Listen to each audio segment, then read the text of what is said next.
Ya ma'asyiral muslimin wa zumratal mu'minin rahimakumullah. Inna yawmal jum'ati sayyidul ayyam wa hijjul fuqara wa aidul masakin. Al-khutbatani fiha maqama rak'ataini minal farad. Fa idza sa'ida al-khatibu 'alal mimbar fala yatakallamanna ahadukum wa man yatakallam faqad lagha wa man lagha fala jum'ata lahu. Ansitu wasma'u rahimakumullah. Ansitu wasma'u rahimakumullah. Ansitu wasma'u wa ati'u jami'a rahimakumullahu la'allakum turhamun.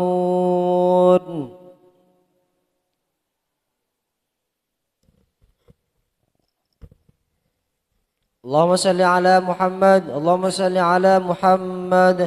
Allahumma salli ala Sayyidina wa Habibina wa Syafi'ina wa Maulana Muhammad. Alhamdulillahi Rabbil Alamin. Allahumma qawil Islam wal iman minal muslimina wal muslimat wal mu'minina wal mu'minat wa ansurhum alal ma'aniddin. Rabbi khtim lana minka bil khair wa ya khairan nasirina birahmatika ya arhamar rahimin. Assalamualaikum warahmatullahi wabarakatuh. Allahu akbar, Allahu akbar, Allahu akbar, Allahu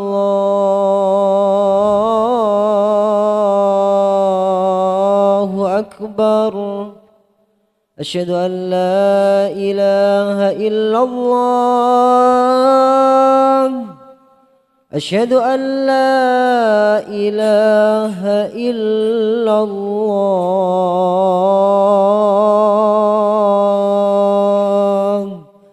Asyhadu anna Muhammadar Rasulullah.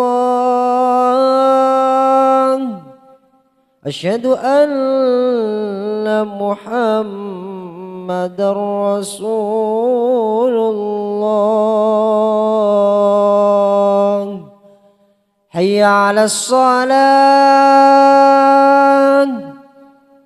Hayya 'alas salat.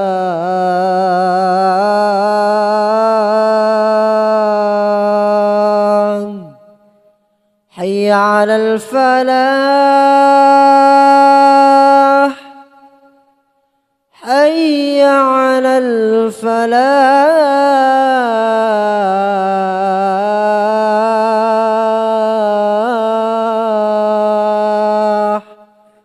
Allahu akbar, Allahu akbar. La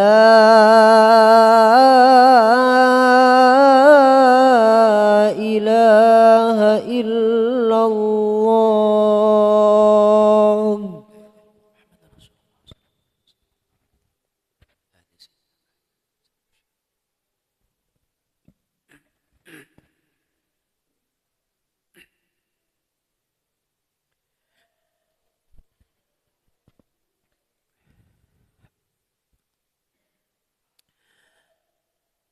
Alhamdulillah. Alhamdulillahilladzi nahmaduhu wa nasta'inuhu wa nastaghfiruh wa na'udzu billahi min shururi anfusina wa min sayyiati a'malina. May yahdihillahu fala mudilla lahu wa may yudlil fala hadiya lahu. Ashhadu an la ilaha illallah wa ashhadu anna sayyidana Muhammadan abduhu wa rasuluh. Allahumma salli wa sallim ala sayyidina Muhammadin wa ala alihi wa ashabihi wa man tabi'ahum bi ihsanin ila yaumiddin. Amma ba'du, fa ya ibadallah, fa inni usikum wa nafsi bi taqwallahil mannan al-qail fi kitabil Qur'anil azim. A'udzu billahi minasyaitonir rajim. Bismillahirrahmanirrahim. Ya ayyuhalladzina amanu taqullaha haqqa tuqatih wa la tamutunna illa wa antum muslimun. وقال الذين آمنوا وتطمئن قلوبهم بذكر الله ألا بذكر الله تطمئن القلوب والله يعلم ما في قلوبكم صدق الله العظيم. Ma'asyiral muslimin, jamaah Jumat yang dirahmati Allah Subhanahu wa taala. Pertama, marilah kita panjatkan syukur hadirat Allah Subhanahu wa taala, zat yang tak henti-hentinya melimpahkan karunia nikmatnya kepada kita, termasuk nikmat taufik hidayah, nikmat salat Jumat berjamaah, dan nikmat ketenangan hati seperti sekarang ini. Salawat dan salam semoga tercurah dilimpahkan kepada baginda Rasul, mauliduhu bi Makkah wa hijratuhu bil Madinah wa sultanuhu bis Syam, habibana wa maulana Muhammad sallallahu alaihi wasallam, nabi yang selalu mengajari umatnya untuk memperbaiki hati. Salawat dan salam juga semoga terlimpah kepada para sahabat, para tabi'in, tabi'in hingga kepada kita semua selaku umatnya. Mudah-mudahan kita semua mendapatkan hidayah untuk senantiasa mengikuti ajaran dan kelak di akhirat mendapatkan syafaatnya baginda Rasul Nabi Muhammad sallallahu alaihi wasallam. Namun terlebih dahulu khatib berwasiat khusus kepada diri khatib sendiri dan juga kepada jamaah Jumat sekalian. Marilah kita sama-sama mempertahankan serta meningkatkan keimanan dan ketakwaan kita kepada Allah Subhanahu wa taala. Sebab hanya dua hal itu yang paling berharga bagi diri kita nanti saat menghadap kepada Allah Subhanahu wa taala. Ma'asyiral muslimin rahimakumullah. Hati adalah bagian terpenting dalam diri kita. Mengapa disebut dengan yang terpenting? Sebab hati menjadi penentu baik dan buruknya amalan anggota tubuh yang lain, sekaligus menjadi penentu bernilai atau tidaknya amal pemiliknya. Tak hanya itu, hati juga merupakan bagian yang paling mudah terpengaruh, mudah berubah-ubah, dan juga sulit diobati.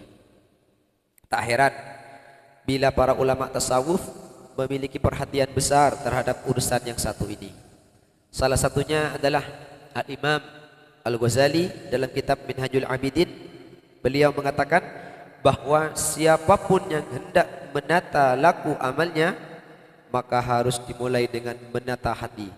Namun ia tidak akan mampu menata hatinya dengan baik sebelum mengetahui 5 hal prinsip tentangnya. Yang pertama yaitu Allah Maha mengetahui apapun yang tersimpan, yang terbersit atau dirahasiakan dalam hati hamba-hambanya. Hal ini berdasarkan dalam firman Allah, Bismillahirrahmanirrahim, Allahu ya'lamu ma fi qulubikum, dan Allah mengetahui apa yang tersimpan dalam hatimu. Ayat-ayat yang lain senada dengannya menyebutkan Dia mengetahui pandangan mata yang khianat dan apa yang disembunyikan oleh hati. Dan Allah Maha mengetahui apa yang kamu rahasiakan dan apa yang kamu lahirkan. Dan masih banyak ayat-ayat yang sejalan dengan kandungan ayat tentang ini. Namun intinya, siapapun yang sudah sampai pada hakikat ini tidak akan berani menyimpan atau merahasiakan sesuatu yang tidak baik dalam hatinya, sebab semuanya diketahui secara pasti oleh Allah Subhanahu wa taala. Yang kedua, Allah tidak memandang rupa, wajah ataupun kulit hambanya. Yang dipandang dari kita hanyalah hati. Hal itu berdasarkan dalam sabda Rasulullah sallallahu alaihi wasallam, sesungguhnya Allah tidak melihat rupa dan harta kalian, tetapi melihat hati dan amal kalian. Siapa saja yang memiliki hati yang bersih, maka Allah akan menaruh simpati kepadanya. Kalian hanyalah anak cucu Adam. Tetaplah yang paling mulia di antara kalian di sisi Allah Subhanahu wa taala adalah yang paling bertakwa. Dan yang ketiga, hati ibarat raja. Sedangkan anggota tubuh lain ibarat rakyat yang mengikutinya. Jika yang diikuti baik, maka pengikutnya pun akan baik. Jika pemimpinnya lurus, maka rakyatnya juga lurus. Ada kalanya pemimpin lurus, rakyatnya terkadang tidak lurus. Apalagi pemimpinnya tidak lurus. Ingatlah sabda Rasulullah SAW, ala wa inna fil jasadi mudghatan idza salahat salahal jasadu kulluh wa idza fasadat jasadu kulluh ala wa hiya qalbuh. Ingatlah bahwa dalam tubuh itu ada segumpal daging. Jika daging itu baik, maka baik pula seluruh tubuh. Dan jika daging itu rusak, maka pula seluruh tubuh itu, daging itu adalah hati. Hadirin yang dimuliakan Allah Subhanahu wa taala. Dan yang keempat, hati adalah gudang bermacam-macam permata berharga dan makna-makna penting bagi seorang hamba. Permata pertama adalah akal, sedangkan permata paling mulia adalah makrifat kepada Allah yang merupakan sebab kebahagiaan dunia dan akhirat. Permata berikutnya adalah permata hati, basirah, yang menjadi modal untuk mendekat dan menghadap kepada Allah Subhanahu wa taala. Selanjutnya, niat yang tulus dalam ketaatan sekaligus menjadi faktor penentu tercapai dan tidaknya pahala kekal di sisi Allah Subhanahu wa taala. Ma'asyiral muslimin rahimakumullah. Adapun yang terakhir, yang kelima adalah hati memiliki beberapa keadaan. Antara lain, hati selalu menjadi sasaran serangan lawan. Dalam hal ini adalah syaitan. Syaitan selalu mengintai kelengahannya. Ketika pemiliknya berzikir, syaitan sedikit menjauh darinya. Namun ketika pemilik hati lalai, syaitan kembali membisikkannya. Di saat yang sama, hati juga menjadi tempat turunnya bisikan baik, terutama ilham dan bisikan malaikat, sehingga hati tidak terlepas dari dua sumber bisikan tersebut. Hadirin yang dimuliakan Allah Subhanahu wa taala, semoga Allah senantiasa meneguhkan hati kita semua, terlebih jika hati kita telah mendapatkan hidayah dari Allah Subhanahu wa taala. Rabbana la tuzigh qulubana ba'da idh hadaitana wa hab lana min ladunka rahmah innaka antal wahhab. Ya Tuhan kami, janganlah Engkau jadikan hati kami condong kepada kesesatan sesudah Engkau beri petunjuk kepada kami, dan karuniakanlah kepada kami rahmat dari sisi Engkau, karena sungguhnya Engkaulah yang Maha Pemberi. Ya muqallibal qulub, tsabbit qalbi ala dinik. Wahai Zat yang membolak-balikkan hati, teguhkanlah hatiku dalam agamamu. Semoga Allah Subhanahu wa taala senantiasa memberikan kita kekuatan untuk menjaga hati tetap bersih, memberikan kita hidayah untuk selalu berada di jalannya, dan melimpahkan rahmat serta keberkahannya kepada kita semuanya. Amin amin ya rabbal alamin. Barakallahu li wa lakum fil Qur'anil azim wa nafa'ani wa iyyakum bima fihi minal ayati wa dzikril hakim wa taqabbala minni wa minkum tilawatahu innahu wal ghafurur rahim. Allahumma salli ala sayyidina wa habibina wa syafi'ina wa maulana Muhammad.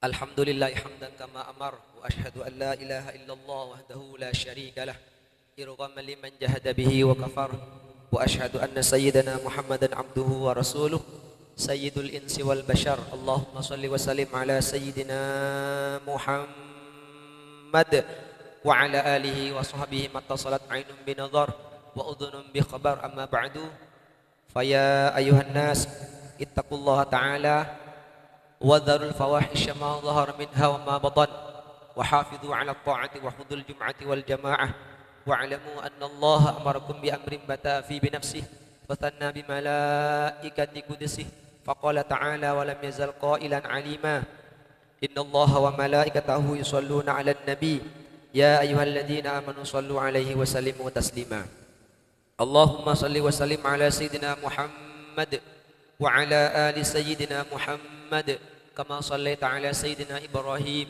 وعلى آل سيدنا إبراهيم في العالمين إنك حميد مجيد اللهم وارض عن الخلفاء الراشدين الذين قضوا بالحق وكانوا بيعدلون أبي بكر وعمر وعثمان وعلي وعن الستة المتممين العشرة الكرام وعن سائر أصحاب نبيك أجمعين وعن التابعين وتابع التابعين ومن تبعهم بإحسان إلى يوم الدين اللهم لا تجعل لأحدهم منهم في أعنقنا الظلامة ونجنا بحبهم من أحوال يوم القيامة اللهم أعز الإسلام والمسلمين وأهلك الكفرة والمشركين وأهل كلمتك إلى يوم الدين اللهم آمنا في دورنا وأصلح ولاة أمورنا واجعل اللهم ولايتنا في من خاف واتقى اللهم اغفر للمسلمين والمسلمات والمؤمنين والمؤمنات الأحياء منهم والأموات برحمتك يا واهب العطيات اللهم ادفع عنا الغلاء والوباء والربا والزنا والزلازل والمحن وسوء الفتن ما ظهر منها وما بطن عن بلدنا هذا خاصة وعن سائر بلاد المسلمين عامة يا رب العالمين ربنا آتنا في الدنيا حسنة وفي الآخرة حسنة وقنا عذاب النار عباد الله إن الله يأمر بالعدل والإحسان وإيتاء ذي القربى وينهى عن الفحشاء والمنكر والبغي يعظكم لعلكم تذكرون فاذكروا الله العظيم يذكركم واشكروا على نعمه يزدكم واسألوا من فضله يؤتكم ولذكر الله عز وجل وأكبر الله أكبر الله أكبر أشهد أن لا إله إلا الله أشهد أن محمدا رسول الله حي على الصلاة حي على الفلاح كن قامت الصلاة كن قامت الصلاة الله أكبر لا إله إلا الله لا إله إلا الله محمد رسول الله صلى الله عليه وسلم استقيموا واعتدلوا فإن تسوية الصفوف من تمام الصلاة صف luruskan dan rapatkan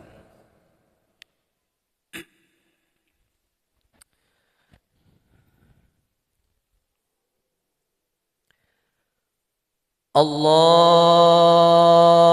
Akbar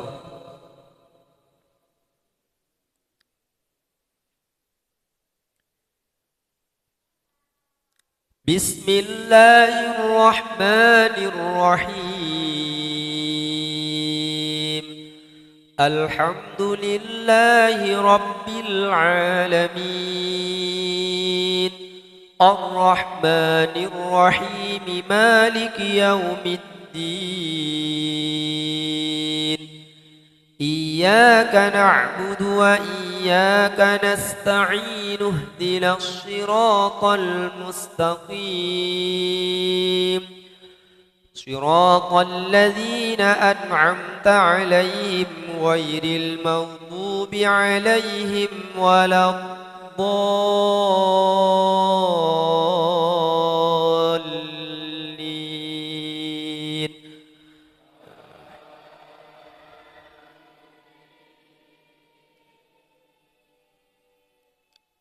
Bismillahirrahmanirrahim Sabbih isma rabbikal a'la alladhi khalaqa fasawwa walladhi qaddara fahada walladhi akhrajal mar'a faja'alahu ghutha'an ahwa sanuqri'uka fala tansa illa ma syaa Allah إنه يعلم الجهر وما يخفى ونيسرك لليسرى فذكر إن نفعت الذكرى سيذكر من يخشى ويتجنبها الأشقى الذي يصلى النار الكبرى ثم لا يموت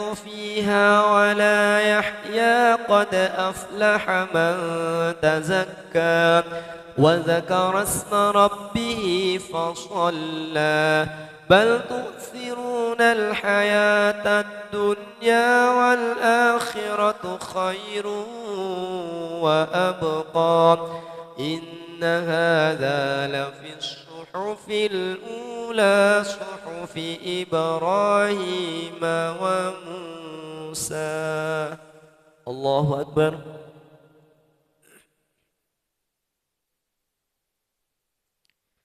سمع الله لمن حمده.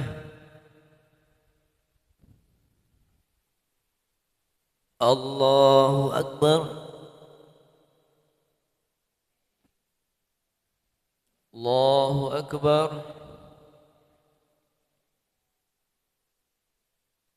الله أكبر.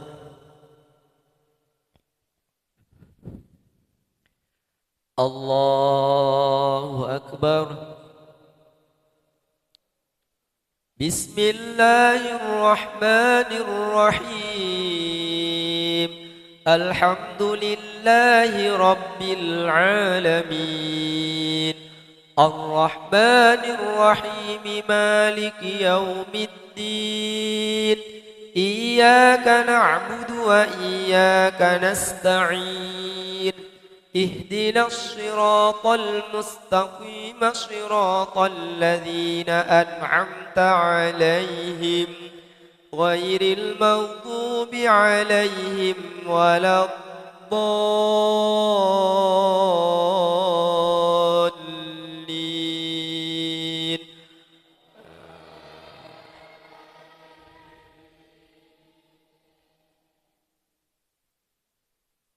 بسم الله الرحمن الرحيم. والتين والزيتون وطور سينين وهذا البلد الأمين لقد خلقنا الإنسان في أحسن تقويم ثم رددناه أسفل سافلين إلا الذين آمنوا وعملوا الصالحات فلهم أجر غير ممنون. فما يكذبك بعد بالدين أليس الله بأحكم الحاكمين. الله أكبر.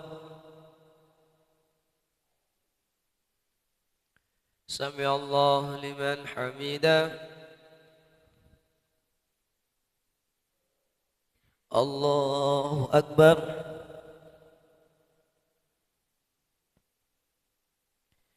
الله أكبر. الله أكبر.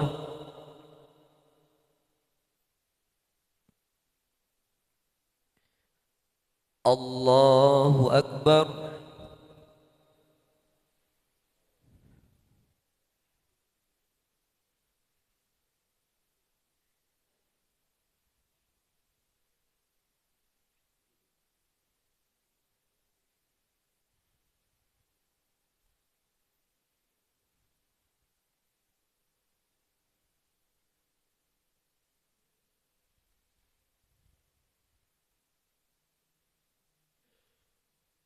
Assalamualaikum warahmatullahi.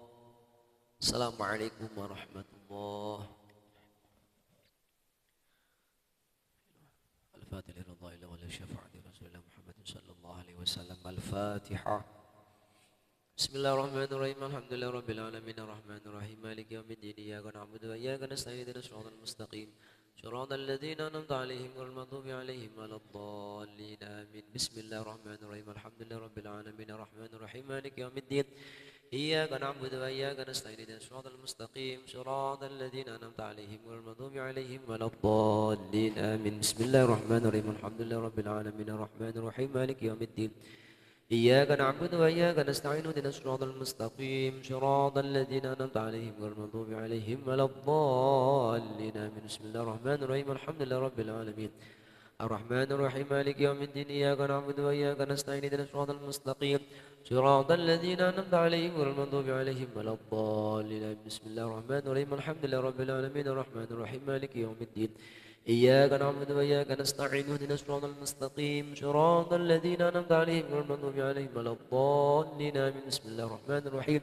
الحمد لله رب العالمين الرحمن الرحيم مالك يوم الدين إياك نعبد وإياك نستعين اهدنا الصراط المستقيم صراط الذين أنعمت عليهم غير المغضوب عليهم ولا الضالين آمين بسم الله الرحمن الرحيم الحمد لله رب العالمين الرحمن الرحيم مالك يوم الدين إياك نعبد وإياك نستعين اهدنا الصراط المستقيم صراط الذين أنعمت عليهم غير المغضوب عليهم بسم الله الرحمن الرحيم قل هو الله أحد الله الصمد لم يلد ولم يولد ولم يكن له كفوا أحد بسم الله الرحمن الرحيم قل هو الله أحد الله الصمد لم يلد ولم يولد ولم يكن له كفوا أحد بسم الله الرحمن الرحيم قل هو الله أحد الله الصمد لم يلد ولم يولد ولم يكن له كفوا أحد بسم الله الرحمن الرحيم قل هو الله أحد الله الصمد لم يلد ولم يولد ولم يكن له كفوا أحد بسم الله الرحمن الرحيم قل هو الله أحد الله الصمد لم يلد ولم يولد ولم يكن له كفوا أحد بسم الله الرحمن الرحيم قل هو الله أحد الله الصمد لم يلد ولم يولد ولم يكن له كفوا أحد بسم الله الرحمن الرحيم قل هو الله أحد الله الصمد لم يلد ولم يولد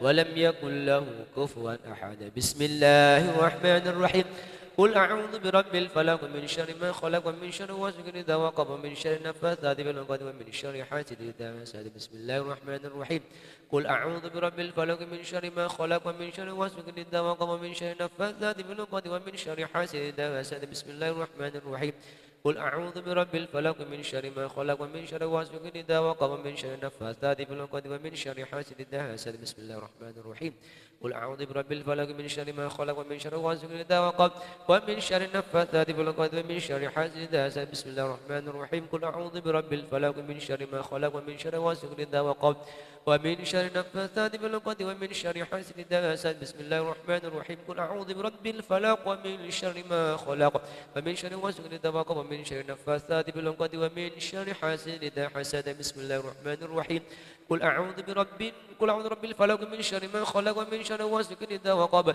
ومن شر النفاثات في العقد ومن شر حاسد إذا حسد بسم الله الرحمن الرحيم قل أعوذ برب الناس ملك الناس إله الناس من شر الوسواس الخناس الذي يوسوس في صدور الناس من الجنة والناس بسم الله الرحمن الرحيم قل أعوذ برب الناس ملك الناس إله الناس من شر الوسواس الخناس الذي يوسوس في صدور الناس من الجنة والناس بسم الله الرحمن الرحيم قل أعوذ برب الناس ملك الناس إله الناس من شر الوسواس الخناس الذي يوسوس في صدور الناس من الجنة والناس بسم الله الرحمن الرحيم قل أعوذ برب الناس ملك الناس إله الناس من شر الوسواس الخناس الذي يوسوس في صدور الناس من الجنة والناس بسم الله الرحمن الرحيم قل أعوذ برب الناس ملك الناس إله الناس من شر الوسواس الخناس الذي يوسوس في صدور الناس من الجنة والناس بسم الله الرحمن الرحيم قل أعوذ برب الناس ملك الناس إله الناس من شر الوسواس الخناس الذي يوسوس في صدور الناس من الجنة والناس بسم الله الرحمن الرحيم قل أعوذ برب الناس ملك الناس إله الناس من شر الوسواس الخناس الذي يوسوس في صدور الناس من الجنة والناس بسم الله الرحمن الرحيم رب العالمين حمدا يوفي نعمه ويكافي مزيده اللهم صل وسلم على سيدنا محمد وعلى ال سيدنا محمد اللهم صل وسلمنا وسلم ديننا وسلم قلوبنا وسلم اولادنا وسلم ذرياتنا وسلم اجسادنا وسلم ارواحنا وسلم وجماعاتنا اللهم حصل مقاصدنا ببركة القرآن بكرامة القرآن بحكمة القرآن بشفاعة القرآن بهداية القرآن اللهم تقبل وانصر ثواب ما قرأنا من القرآن الذي وما لنا ما سيدنا محمد صلى الله عليه وسلم هدية وزة رحمة نازلة وبركة شاملة إلى حضرة بنا وشافينا وقرة أعيننا محمد صلى الله عليه وسلم لجميع إخوان الأنبياء والمرسلين والأولياء والشهداء والصالحين والصحابة والتابعين العلماء العاملين والمصنفين المخلصين وجميع الملائكة المقربين سلطان الشعب القادر الجيلاني رضي الله عنه ثم إلى جميع أهل القبور من المسلمين والمسلمات والمؤمنين والمؤمنات الأحياء منهم والأموات اللهم اغفر لهم وارحمهم وعافهم واعف عنهم اللهم انزل الرحمة والمغفرة والنعمة على أهل القبور من أهل لا إله إلا الله محمد رسول الله صلى الله عليه وسلم اللهم اغفر لنا ذنوبنا ولوالدنا ولمشايخنا ولجميع المسلمين ربنا هب لنا من الصالحين ربنا آتنا في الدنيا حسنة وفي الآخرة حسنة وقنا عذاب النار وصلى الله على سيدنا محمد وعلى آله وصحبه وسلم سبحان ربك رب العزة عما يصفون وسلام على المرسلين والحمد لله رب العالمين سر الفاتحة